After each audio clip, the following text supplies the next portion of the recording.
I always tell people, I talk to college kids about starting businesses and working for yourself. I said, I warn people though, everybody wants to work for themselves. Oh, I'm going to work, come and go as I please. We can't do that. That's bullshit. You've got to do what you got to do. But most people fail, Jordan, because they don't have enough experience in the field they're trying to get into. Like if my wife's a great cook, and everyone goes, I think I'd love to do a restaurant. I said, baby, you got to work holidays, weekends. Yeah, you're right. We're not going to do a restaurant. We offer home, auto, commercial, builders, whips, and life insurance. Oliver's Guide. Oliver Shots Insurance. The Jordan Durrell Podcast.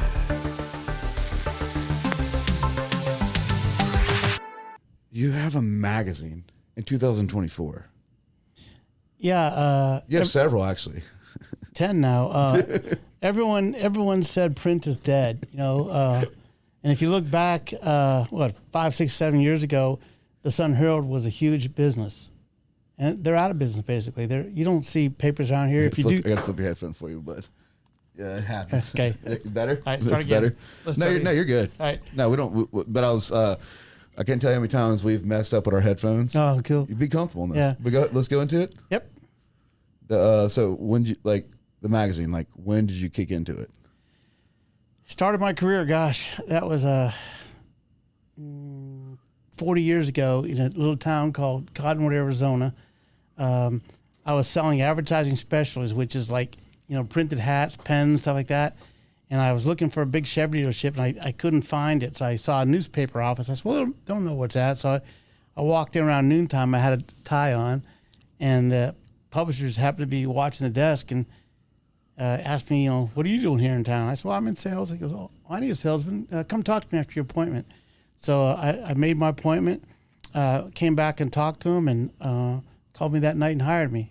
So I began my newspaper career in advertising sales. So, promotional products, that was a big thing back then, though? It actually still is. There's a lot of companies. Was it outsourced, though, when you were working for them, or did y'all make it in-house? No. We were just representatives for a big company. Okay. Yeah, a big national company. And so, but listen, I didn't want to grow up selling pens and pencils and stuff. I wanted to be something a little bit bigger than that, a little more creative than that. So, we started that company. And I think it was only 3 months later at a Christmas dinner for the company, he met my wife, Mary, and Mary has the same background I did, advertising and graphic design out of college. And he liked Mary and said, Mary, do you want to work here? So we both ended up working there. So I used to commute from Flagstaff, Arizona, down a wooded road, across Sedona, Arizona so I think I had about an hour and 10-minute commute, one way. So when Mary got the job, we decided to, get a small apartment and move in and do it that way. So it was great. So was that 85, 87, 86? 80, that was 84. 84. Yeah, we graduated college in 84. Damn. You were just swinging for the fence back then. Yeah. There's no social media. There's no. There's no phones. no cell phones, no nothing. But even back then, we didn't know a whole lot about what we were going to get into. We just took a chance and took a cool job, and we found out we had some natural ability to sell advertising. That's awesome. So guys that are listening, Mary's his wife. They've been together forever, but Mary's honestly, Mary's that person where you're like, holy shit, she's cool. She carries herself that way. This is Michael Sunderman and South Mississippi Living magazine. They have several magazines. So I know you're probably listening in the car. I'm stuck in your radio right now, but this is going to be a good story to hear about him and his best friend, which is his wife, creating their empire. So definitely, you've seen the magazines. They're everywhere. I just have to I always have to add well, thank you. Bit. Yeah, I think 500 or 600 locations along the coast our magazines are at. So and you're not from here. You're not. No, I was born and raised in Ohio. Mary's from Wisconsin. We met in Ohio in college, and I knew her in high school too. Believe it or not, we lived 4 streets away from each other. But she went to public school, and I went to the Catholic school, so we didn't see much of her, each other there. So, but I did see her at a high school basketball game in wintertime in Ohio. It's cold, and I'm on one side of the stadium, and I see this beautiful girl walk in, and I said, someday I'm going to meet that girl. I'm going to meet that girl. So, slid in with game right there. well, I didn't. How much game I had? It took me about a year and a half or two to kind of meet her, but we kind of met in college, and we dated on and off for a while, and then finally got together for the longest time, and then graduated college and went out west with then her mom and dad. He got promoted. This is a cool thing. He got promoted by General Motors Company to start up a computer chip assembly plant with a Navajo Indian Nation on the reservation. So that's why he moved his Flagstaff. So all his guys had two big vans, and they'd load up these vans, and they all drove out to the reservation every day. Really? And that's awesome. So he made those little chips that are in all the cars with the Navajo, and the first thing they did is they needed a catalog of their products, and I said, well, Mary and I can make that. He goes, what are you talking about? So Mary and I were art students, so I love the hustle. So we drew every single chip. We drew it by hand, and no one does that anymore. You can't make a living drawing stuff by hands, but we did that, and we made the first catalog of all the parts, and that's how they got started out there. Damn. And what year was that? Do you remember? That was 84ish, 85. Yeah, we just gotten there. So you and her both always been creative. Yep. Both artists. Mary was a really good painter, like oil paints and stuff like that. And I'm good with pen and ink and like really detailed drawing. So I know I read a little bit about your bio, but like in 1992, you first sold your first company. Yeah, we had to build it first. So we were in Cottonwood, and there was a meeting of all this was owned by a company called Western Newspapers, and we were just a small part of that. And we met in Laughlin, Nevada, which is on the very southern tip of Nevada, and we had a sales training meeting there. And they asked me to help out and do sales training. So met there. I kind of thought the town was cool. It was just starting to come out of the ground. It's like when gaming first got to the Gulf Coast. You saw all these things coming out of the ground, all the boats pulling up, and that's what it was. So when the opportunity came up, the publisher that I worked for, Dick Smith, said, he called the president of the company and said, hey, Michael can do that. Put Michael over there. So they had a newspaper that was losing about $10,000, $15,000 a month over there. So I went over there, and within, 3 or 4 months, we had it breaking even. And then after that, we started making money. I found out they had a couple employees stealing money. That was a big thing there. So we did all that. Stealing money? Stealing money. I hate that shit. That's one thing I hate. Yeah, I'll ask you. Yeah, I'll ask you, but don't take. No, stealing's like shitty. They were taking money, and they had a publisher there that wasn't watching anything, just wasn't keeping an eye on the ball. So anyway, we built that company up. We won the Chamber of Business of the Year, I think 3 or 4 times. Annual award there. I was on the chamber board, and so we were getting pretty well known. And then one day, the president of that company comes in and takes me to my office, and a woman publisher from Kingman, Arizona, took Mary to her desk, and they both gave us a box and said, load up, you're fired. Or no, well, I'm fired, but you got to report to your new jobs. Michael, you're going to sell outdoor billboards in I think New Mexico, Gallup, New Mexico. And Mary, you're going to be a sales rep at the daily newspaper over the mountain in Kingman. We had just bought our first little house. That's fucking shit. We used all our life savings, and we're like, what do we do now? We got nothing, And I had a group of buddies, and they had a little poker club that we played in. And without me knowing it, one night after the poker game, they said, hey, enjoy Hawaii. I said, what are you talking about? We have no money. No, we all chipped in. We bought you tickets. You and Mary need to go to Hawaii and think about what you want to do. So they sent us to Hawaii. Oh, these people are goated, dude. Yeah. Are you still friends with them now? Hell yeah. Yeah. That's fucking awesome. I'm going to Vegas in 2 weeks to go to one of the guys' daughter's wedding. So cool. Shout out to y'all boys. That's honestly, that's what friends should do. Always. Yeah. So that gave us about 4 or 5 days to get our heads clear. And I think at the end of the day, we said, screw this. We're not going down without a fight. So we said, you know what? Let's make our own, let's do our own newspaper. Right? And compete against the people that just fired us. And Mary's like, well, we have no money. I said, well, we'll get the money. We'll find a way. And the town's founder of Laughlin, Nevada, Don Laughlin, just recently passed away at age like 98.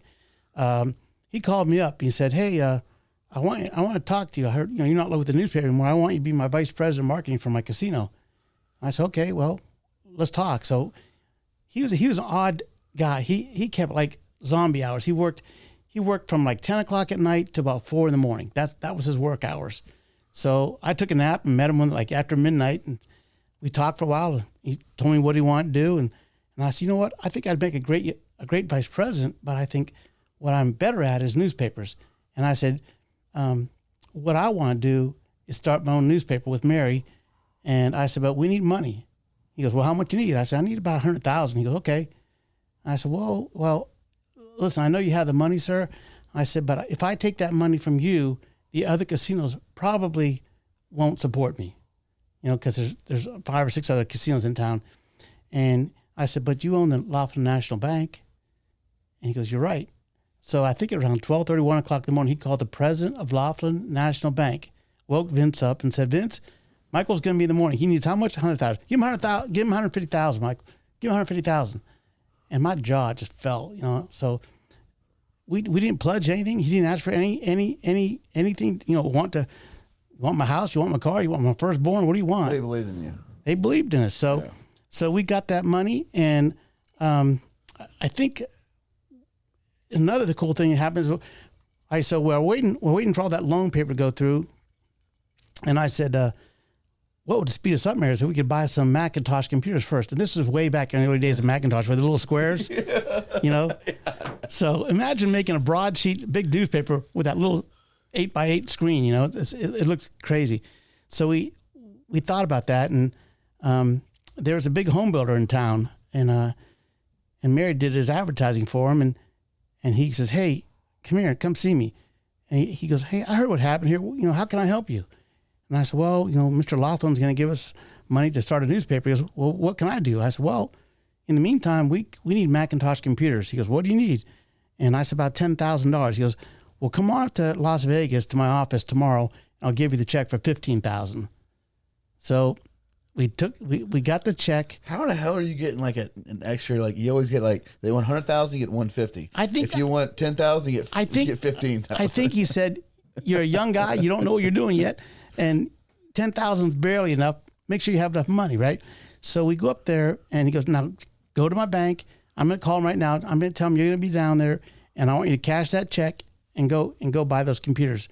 So we cashed the check, and I'm walking around Las Vegas, and every about 5 minutes I said, "Check your purse, baby. Check your purse. Make sure that money's still there." We ended up buying the computers, went home and started working, started designing the newspaper right there and then. It's always so. I'm just curious. So you've been in the paper world. How many issues does South Mississippi Living? How many do you print a month? About 15,000 every single month, with 100% pickup rate, 99.9% pickup rate. Yeah, it's fucking dope. And we do it every month. That's 12 issues a year. Plus, then we got into other special sections. We started doing the Peter Anson Festival Guide in Ocean Springs. That turned into the Ocean Springs Annual Shopping Guide. We just finished that 80 pages annual book. Then we did Pascagoula, and then we started a magazine called Discover for the Tourism Bureau. I was on it today. I was at the bed the whole day. I was at the pool. Oh, really? Yeah, I've been at the pool all day. Yeah. I got the pool at 10 o'clock this morning. So that was another big one. Then we when we first got here, our first magazine was Jackpot for the casinos. So we had a issue down here. Then we had another issue up in Tunica, and it was funny because that didn't go well at first. There were so many people that came to the Mississippi Gulf Coast when casinos came in, and they saw this opportunity to start a magazine or a guide, whatever you want to call them. And a lot of these guys came to town and said, "Listen, here's what I want to do, but I'm a small company. If you'll float me some money, I'll pay these invoices ahead of time. It'll help me pay for my first issue." And the casinos wanted to do the right thing in this town, and they gave them the checks ahead of time. Well, these guys left town with the checks, never put out one copy. So by the time I got here, 6, 8, 9 months later, they were burned too many times. And they said, "Come back in 6 months, 9 months, whatever." And I said, "That's a long time in the publishing world. When I'm publishing every 2 weeks, I had to put out a magazine every 2 weeks." At that time, I think we're doing 30,000 copies every 2 weeks. Holy shit. And, it didn't take long for us to burn through $130,000 in just printing and distribution stuff.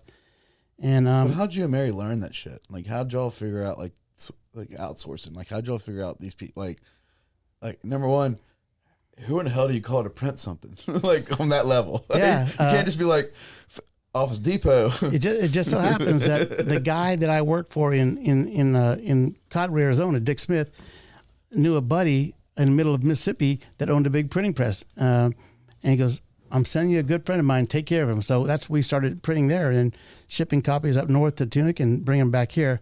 But I have been so blessed all my life, Jordan. I've had mentors. So my first publisher was Michael Dre, just a fantastic publisher, great salesperson. He taught me how to sell advertising, how to design ads, how to get copy, how to get the artwork involved. But he's also a really good golfer. He tried to go pro a couple of times. So he said, "You're a decent golfer. Let me come out with me a couple of times." Well, over the next year or two, he turned me into a pretty good golfer. And I started playing all these amateur tournaments and I loved it. And I finished, second or third in Arizona a couple of times. But that's going down a different road. But anyway, let's go down the fucking road. Dude. Well, no, no. That's what this podcast is about. Though, like, just talk. Like, I mean, that's inspiring because you found a hobby and you started pushing yourself. Well, just golf has always been a love of my life, and my dad played, and he introduced me to the game. He was never very good. My dad would hit a giant slice, and I just figured that's how you play golf: hit the ball, all over the place.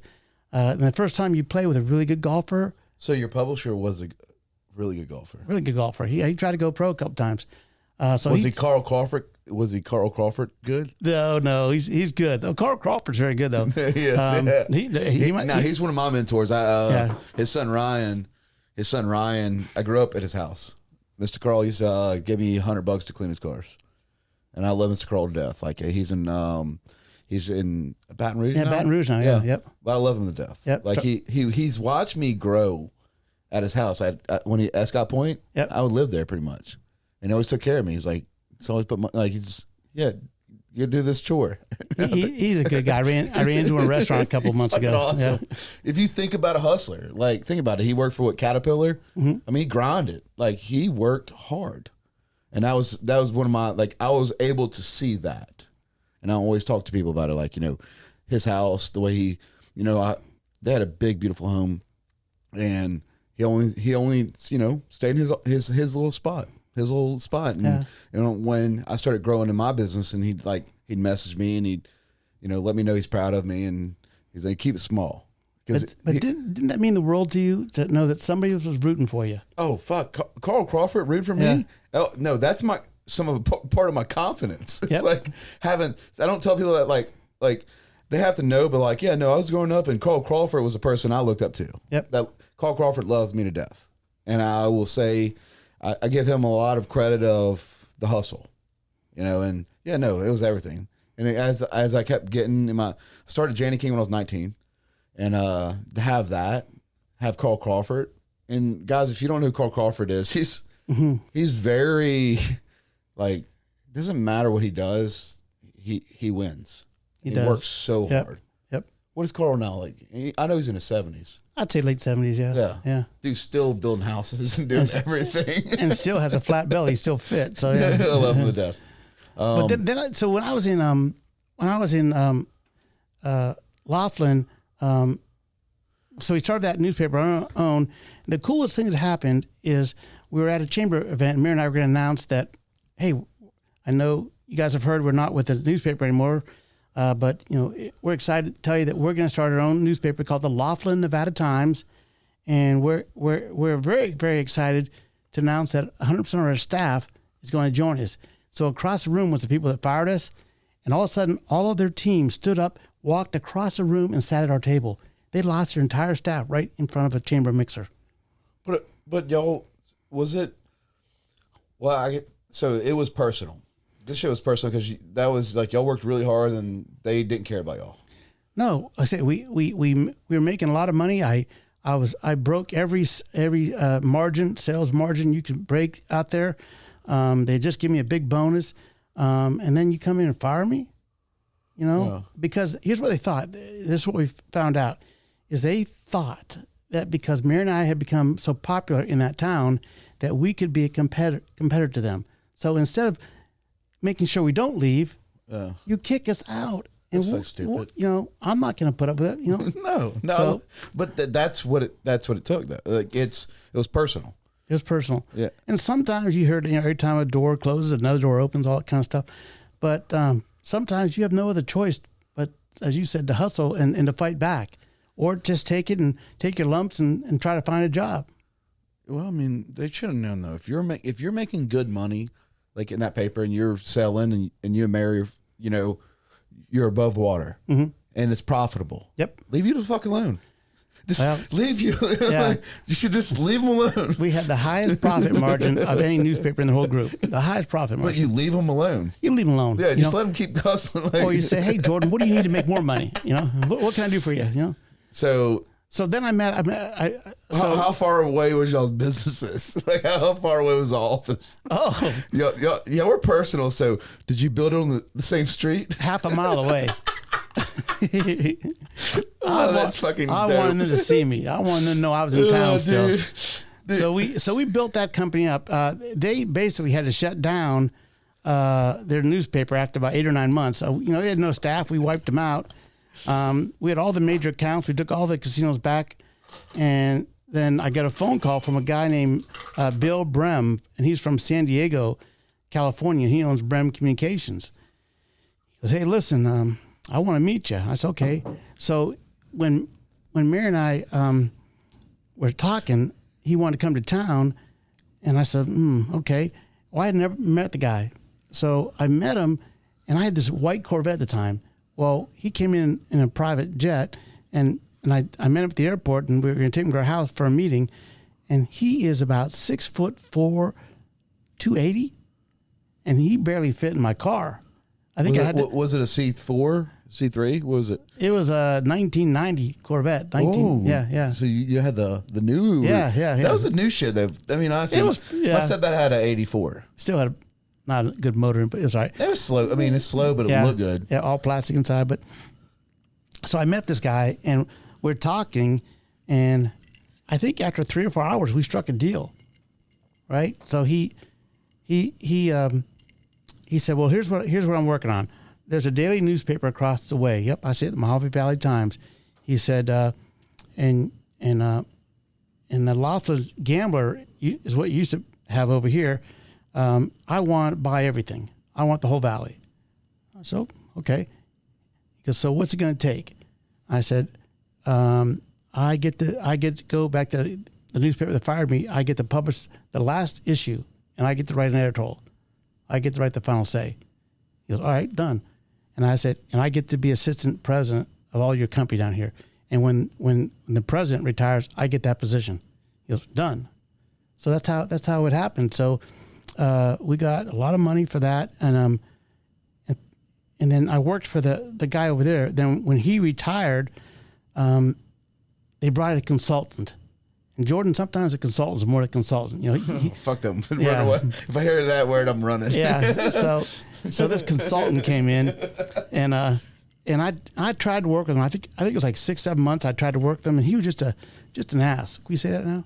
Yeah. He's just an ass, and just treated the staff like dirt. And where Mary and I treat our people like family.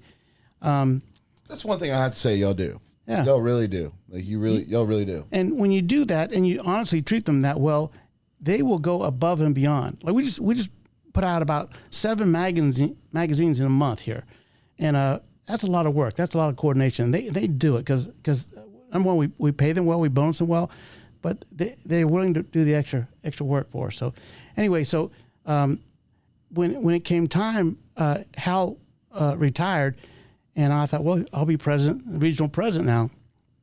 Mr. Brem called me up because, listen, Michael, I'm going to let this consulting guy, he's from New York and blah, blah, blah, blah, blah. And he's got a lot more experience than you do. And I think for the time being, I'm just going to have him say, and you work for him.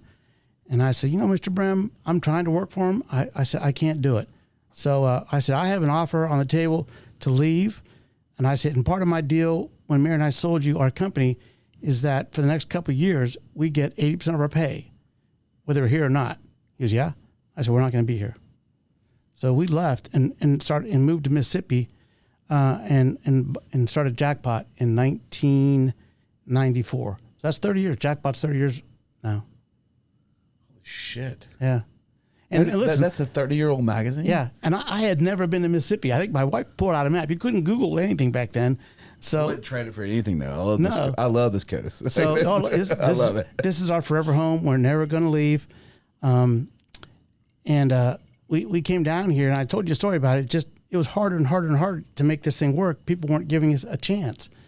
My dear friend Rich Westfall was vice president of marketing for Isle of Capri. I hate Rich. I love you. I love you, Rich. I bought a BMW. Oh, really? Yeah, no, Rich is one of the best. He was with Charter Bank, and he actually one of the best bankers I ever met in my life. Yep, he's a good guy. He's one of the best. He's been my friend for 25, 30 years now. I love you, Rich. I love you, Rich. Yeah. Hey, that's the camera.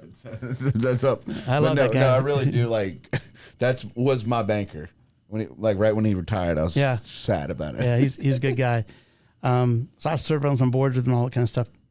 But so we did all that, and then where was I? I was at. You came here. Oh yeah, you and Rich. Yeah. So finally, I went to Rich one time trying to sell him advertising. He said, Michael, I just, here's the history of this stuff, and I just give me a couple more months, and I'll work on it. And then I called his boss one time, Tim Hinckley. He was a GM there.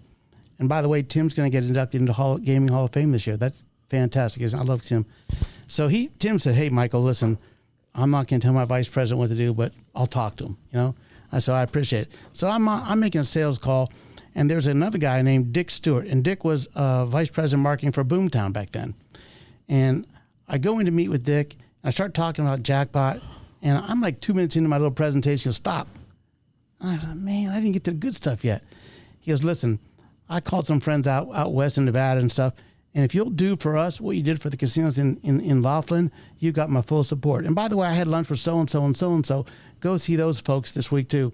That week I think we signed $300,000 or $400,000 in business that week. Holy shit. And then once we got them on, then Isle of Capri came on. Then, Golden, not Golden Nugget, was a Dragon one, was Lady Luck. Lady Luck. Then I got the Grand Casinos in there. I have Scott Levenway is my stepdad. Yeah. And he actually built he built this table when he was 18 years old. This table is 60 years old.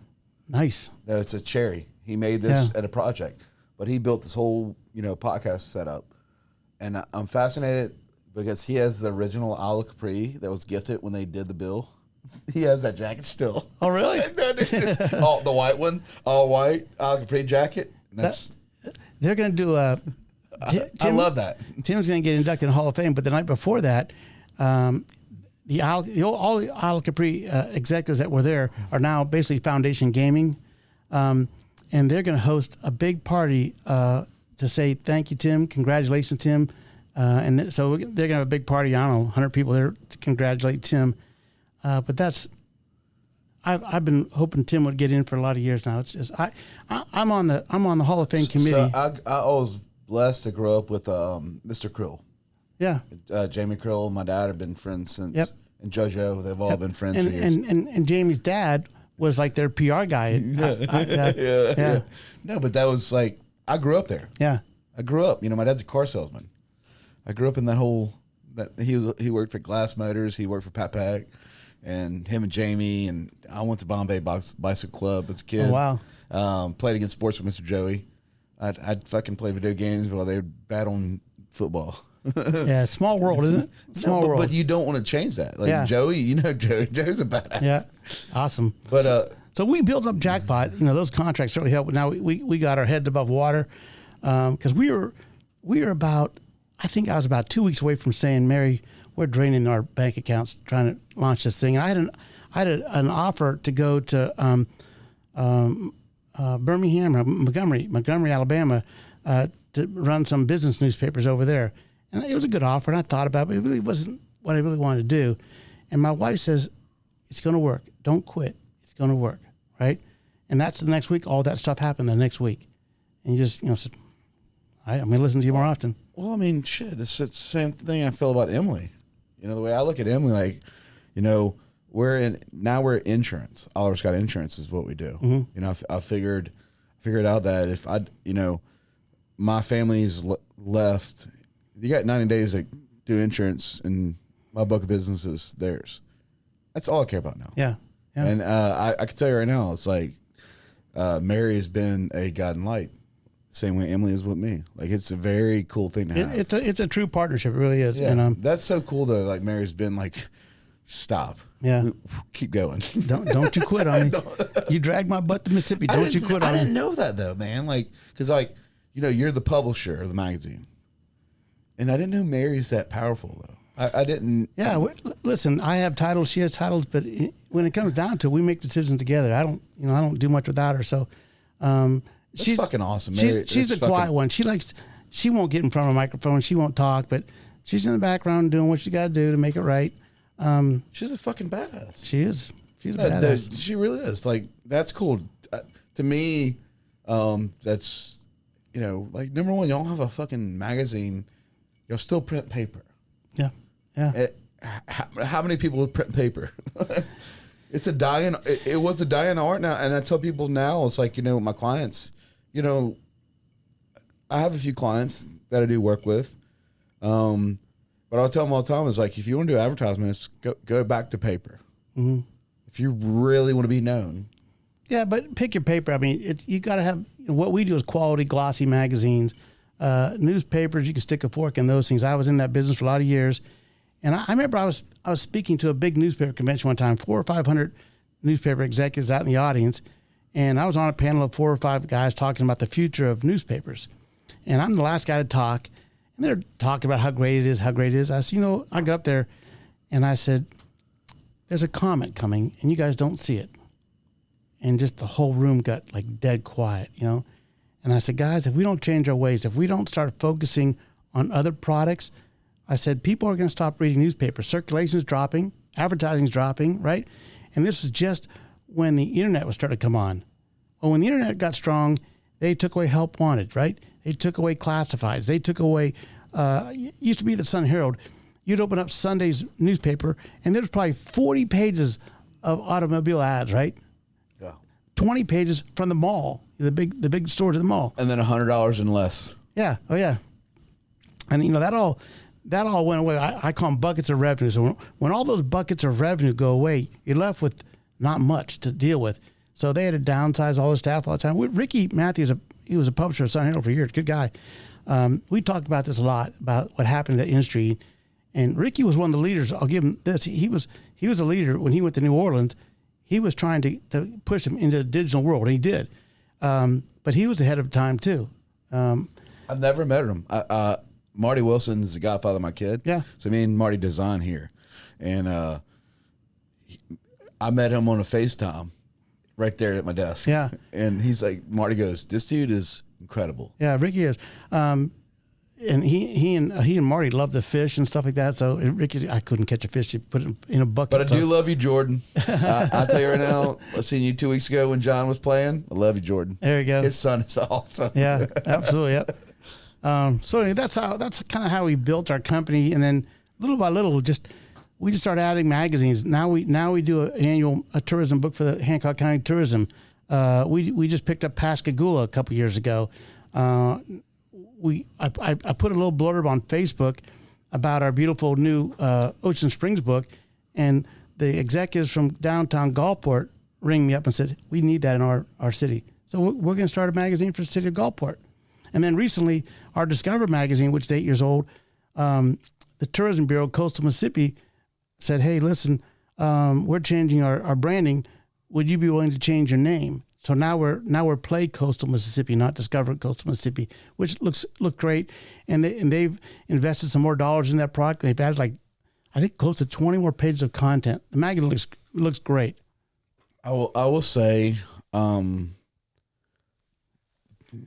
no, Jackpot's dope. I was on it today. That's a good magazine. Mm-hmm. But my favorite magazine is South Mississippi Living. That is that's a goat. That is, when me and John were a part of that, yep. that's an award in itself. Yep. Tuesday I'll be presenting at the Covey Awards. I'm cool with that. Yeah. But that was goated that you've always been a supportive, like, for us for years. And me and John went our separate ways with, other cancer societies to just go straight to the local hospital. Yep. But you never stopped. You literally like watched us the whole time. Yep. But we're doing it. Yeah. Like we never gave up, and it was built on, our foundation was built on friendship. Yep. And what I like about you guys do is close to 100% of the money goes to the foundation. It's just people. It's not sucked out with salaries and benefits, and so when people give to you guys, if they give you $100 goes to the need. Yeah. And I serve on the BACO board.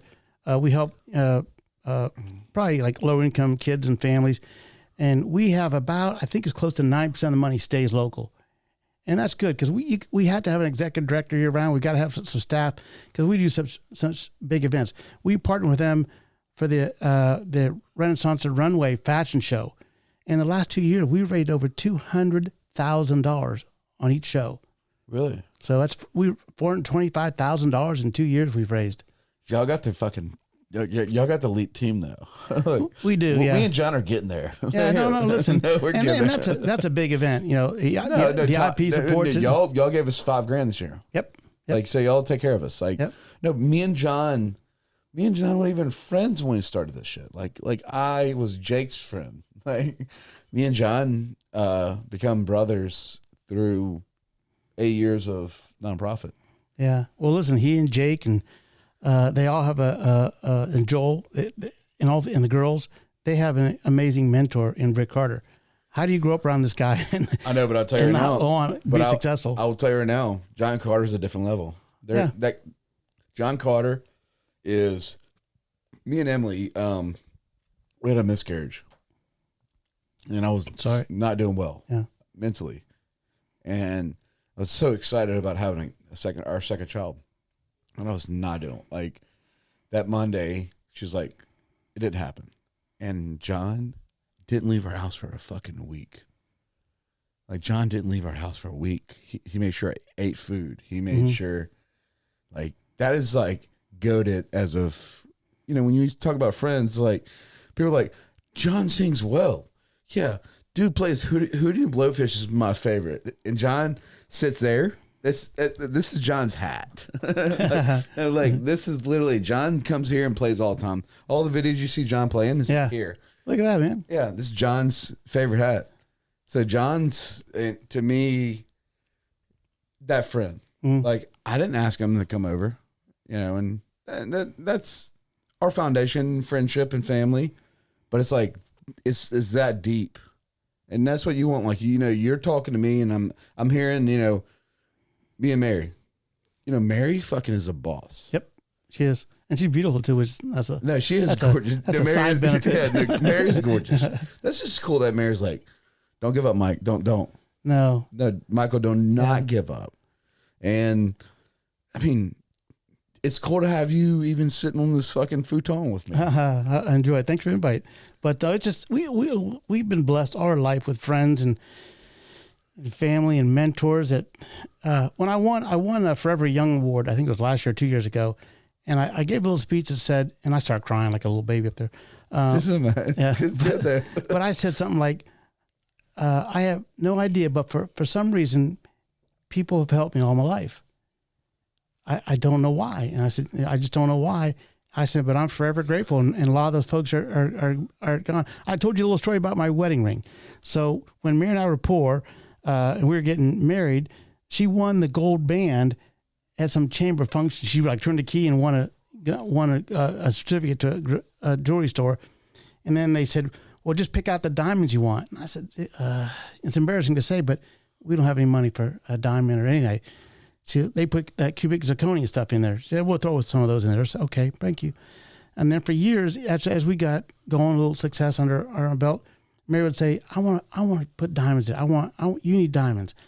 And I said, baby, that tells me where we started from. I look down there, and that's don't forget where you came from, and you keep working. Don't quit. Keep working. And then Dick Smith's daughter, Dixie, she lives up in Meridian, Mississippi. Philadelphia, Mississippi. She he passed away, and she asked me to do his eulogy. So I gave his eulogy.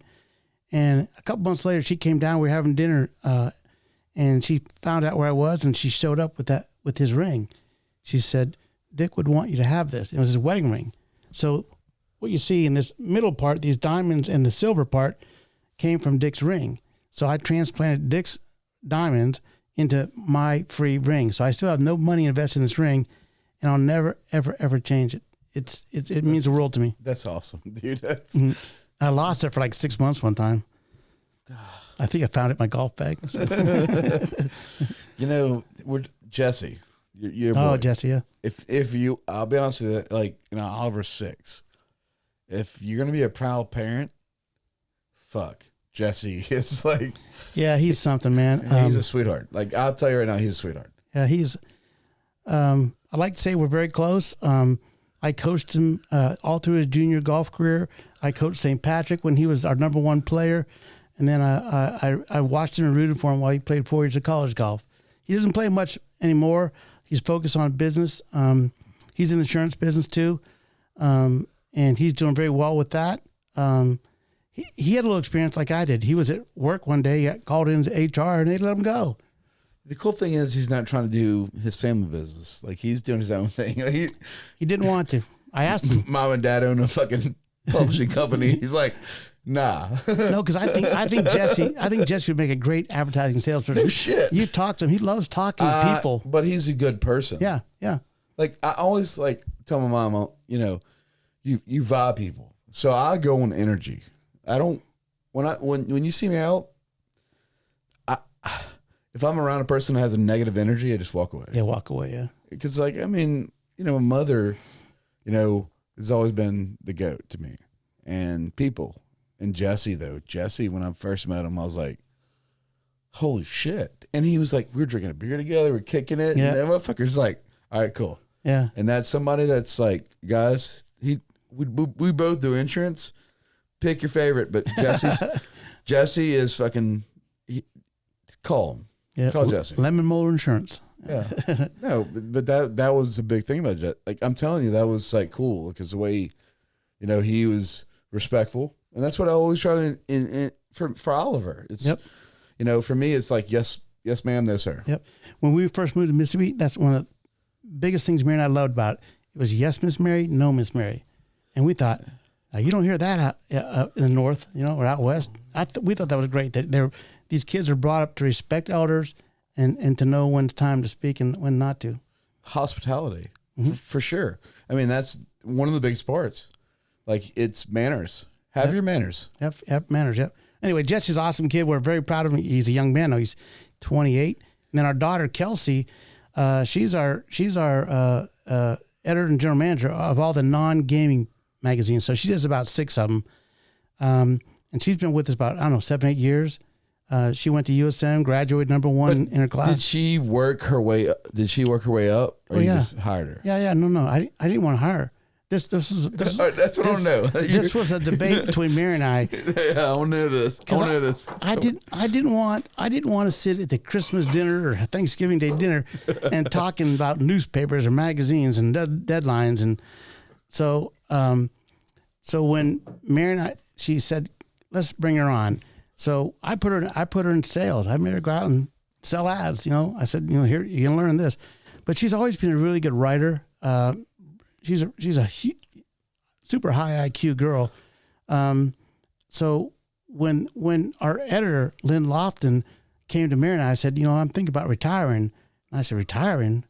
And we had no idea that she wanted to retire. So I said, well, do me this favor. Give me 1 more year, but let Kelsey shadow you every day. Just every magazine, I want you to put out 12 issues with Kelsey. Let her do everything that you're doing. And Lynn agreed to stay on. So she stayed on for another year and taught Kelsey the magazine publishing world. And listen, then Kelsey's taking it, nothing against Lynn. She's awesome. But Kelsey's taking our publishing company to a different level. People your age have different ideas of how things should look and feel. And I'm an old guy, and I've got old ideas. So she brings all this stuff. And now we've embraced all the social media. So wherever you see in print, there's a digital component. It's the whole issues can be flip paged on any web page we have. You talked about our magazine. What do you think the most popular section of our magazine is? It's that clicks in the back. Yeah, the clicks in the back. Everyone picks our magazine and they go there first. And I think number one, people want to see who's with who, who's wearing what. But people go there first. And then I tell my editors and writers, listen, it's nothing against you, but they go there first. And then when they get a little time, they sit down, they start flipping through pages and reading the stories. And what I love about our magazines is it's all local content, right? Written by locals for locals. We don't have to, I still see too many magazines downloading stuff off the internet, a story. Oh. That has no meaning down here, right? When there's tons of people you can go talk to an interview and get a better story. I'll tell you one thing that I love about you is you show up to our events. We Jersey Mike's has a give back. Shout out to Brent, Jennifer, Dunaway, badasses. But they donate their money to us. Yeah. You were there. Well, you and John are awesome, and I always. But we're not awesome. I'll say that. Like, we're not awesome. We're really not awesome. You don't think what you're doing is awesome? You don't think going to Jersey Mike's and developing that plan that, hey, we're going to have a day of giving this month, and all the money goes to our foundation. We're friends the same way the friends that sent y'all to fucking Hawaii. Yeah. Where is that friend? Yeah. like no, you just like for us, like, always, we have a board with a lot of people, and they're great. Mm-hmm. And they always like, I'm like, do it. If you have an idea, do it. Yep. And then don't ask me, just do it. Yeah. But you and John know so many people. Your network is huge of friends and business partners. So when you do something like that and people like me put it on Facebook, it just explodes. I'm grateful for that. Yeah. And then you guys have one of the busiest days of the year at that restaurant, and you guys make all that money. But John sits on the same futon without these mics all the time. Yeah. And that's something that, like, I try to share with people. I'm like, dude, like, you just have your friend. Like, we don't, it took, you didn't know I was co-founder for years. No. I was always. John's like, dude, what the fuck? Like, tell people. I'm like, no. He's like, dude, tell people you're the co-founder or I'm going to tell them. Yeah. And it was kind of like, I liked, because I had people like cut in front of me all the time. John's Island View Casino. Mm-hmm. He is. And I'm proud of that. I am so proud of that. Mm-hmm.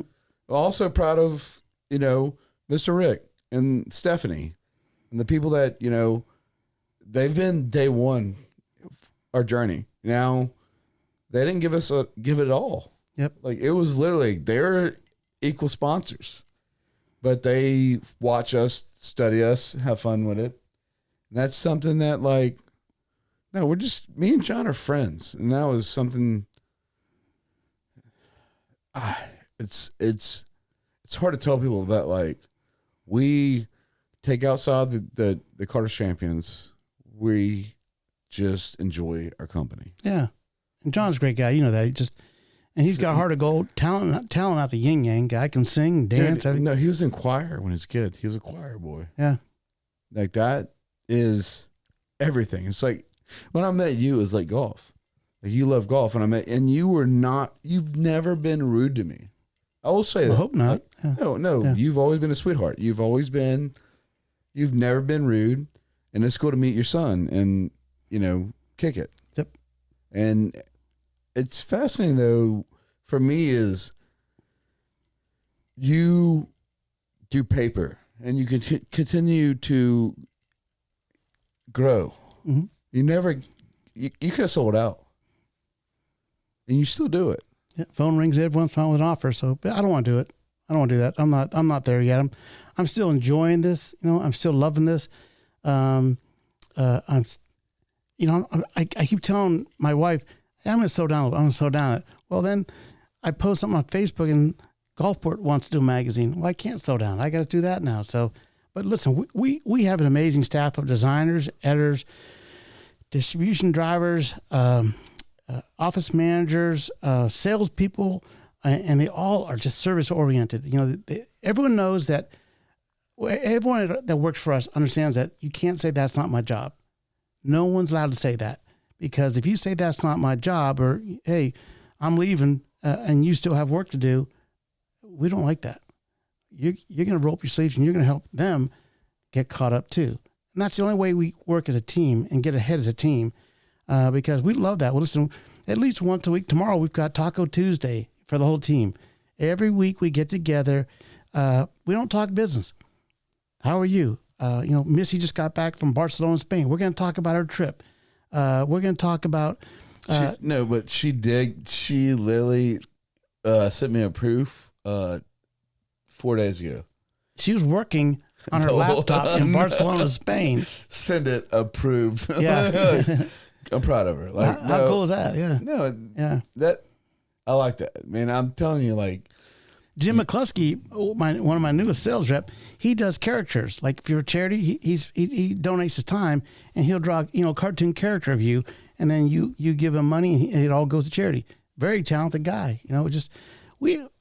I have no idea how Mary and I do it, but we attract the best people, and that makes it. But so how? Like how that shit? Well, I think there's like years of, you said that they fired you. You brought your whole staff across the street. Well, they came on their own accord. They called us one by one. They come to our house that night. Hey, how you doing? How you doing? How you holding up? I hate this happened. You guys did nothing wrong. And if there's ever a chance, I'll work for you again. And I said, well, the first couple of weeks was a fat chance of that. We're going broke. And then, a month or two later, we had all the funds from the bank. We had all the new Macintosh computers. And I said, hey guys, I think we have a chance. So, and that's a huge risk to quit your job. That some of those folks were there for 5, 6, 7, 8 years. To quit your job, risk it all on this new venture against the people that you used to work for. And it worked, I always tell people, I talk to college kids about starting businesses and working for yourself. I said, I warn people though, everybody wants to work for themselves. Oh, I'm going to work, come and go as I please. We can't do that. That's bullshit. You've got to do what you got to do. But most people fail, Jordan, because they don't have enough experience in the field they're trying to get into. Like if my wife's a great cook, and everyone says, I think I'd love to do a restaurant. I said, baby, you got to work holidays, weekends. Yeah, you're right. We're not going to do a restaurant. So I tell people, if you're gonna do anything, you better know that business. You have better managed that business. You have better been accountable to the profit and loss statement and understand what comes in and what goes out before you risk your own money or a bank money or go broke. And then I think the other reason why people fail, they give up too soon. Hey, it's not going to work. It's not going to work. And they don't always have a Mary in life that says it's going to work. But they're undercapitalized, meaning they don't have enough money. Everyone thinks you open a business and that first day you start making money. That's just not how it works. Sometimes it takes months, maybe years before you get positive cash flow. And the bank doesn't want to hear you can't make your payment, right? No, we loaned you money. You're going to pay me. So listen, I love people that want to go out there and work on their own, but I caution everybody, you better know what you're doing and you better have enough money to make it last. Do you think, how long do you think the paper's going to last? Like, honestly. The newspaper business? For what you and Mary doing, how long? We're good. We're growing. Every year we grow. So if I saw some disturbing trends like, oh gosh, revenue's down, this is down, no one's paying their bills, no one's picking our magazines up anymore, we can't print them. I just added 500 more copies because next month we're doing what's called the Ultimate Dining Guide. It's a 188-page magazine, right? And it's full of restaurants and reviews and recipes and profiles on owners. It's one of our most popular issues of the year. I think women in business, the face issue that you and John were in, is hugely popular. But the dining guide is something you can keep and you put on your table. So when you and your bride or you and your girlfriend want to go out to dinner, you pick that up and say, we haven't tried that yet. Let's do that yet. Let's go there. So I added another 500 copies because I know they're going to be gone. Badass. Dude. Fuck. Yeah. Honestly, that was, with the magazine for me, it's like I've always looked up to that magazine. Like your hustle has always been something I enjoyed. Yeah. Now Jackpot, I didn't know that. Like I do read it. Mm-hmm. But it's crazy to hear your story. And I'm kind of like fanboying right now. Like, no, it's cool to hear like you and Mary just fucking roll the dice. Yeah, that's cool though. I didn't know that about Mary though. Like, I've met her several times at events. We've hung out. We've seen like Brick and Spoon. Yeah. After the O'Keefe movie, we were talking all. But I met Mary before that. I just didn't know like her influence of her company. Yeah, I didn't know that. Yeah, and I apologize. She doesn't put a whole lot of hours in, which that's fine. She gets more done in an hour than I get all done all day sometimes. So, but she's awesome, and she's like the mother hen at the office. She, if someone's not happy, she talks to them, and you're sick. Here's what you got to do. I'll help you out. She's awesome that way. Everyone needs that a little nurturing. We've been together fucking ever. 38 and a half years married, and we dated for several years before that. So yeah, I saw her in a high school gymnasium years ago when I was in high school. I saw this beautiful blonde girl walk in. I said, I'm going to meet that girl someday. I'm going to meet that girl. And it took me a couple years, but I met her. Guys, you're going to fucking meet Mary. She's there.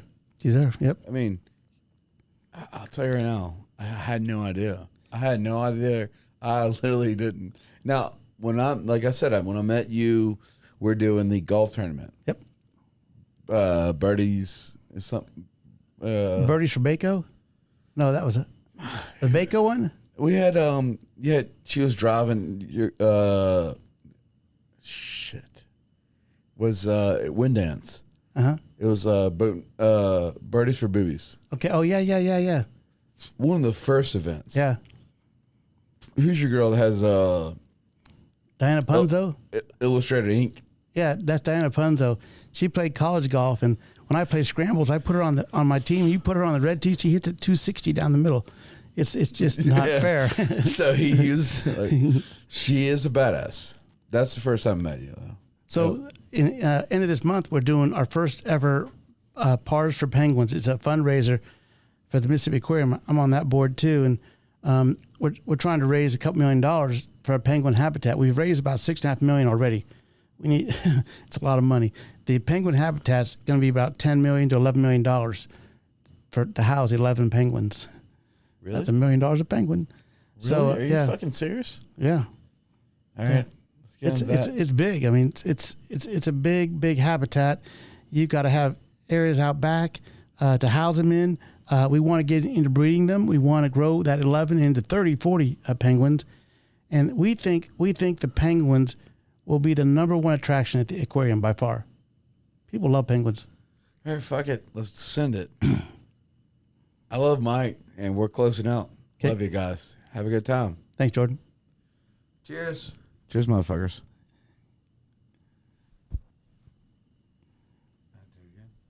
And do it again. No, you and Mary are fucking goated. Y'all are badasses. Thank you, buddy. You're in the same camp. Yeah, 100%. You've studied me. You've watched me the same way I did Carl. Like, Yep. I learned a lot. Yep. You're hustling. I love it. When I say that someone's a hustler, I mean that in a positive way. No. I know. But you are, it's like, as a podcast guest, I've always wanted like that, want to know how you started. Now I get it. Yeah. Because you're never a douchebag. Nope. You never you've always treated people with respect. And you said something earlier. You said something about if people have negative energy, I go away. I learned that way too late in life. Mary says, Michael, you have to have people like you. It's just one of your little flaws. And I said, you're right. Yeah, you're right. But I think in the last couple of years, I've weaned out some people out of my life. No drama. No, and I'm better for it. I'm happier for it. I'm less stressed,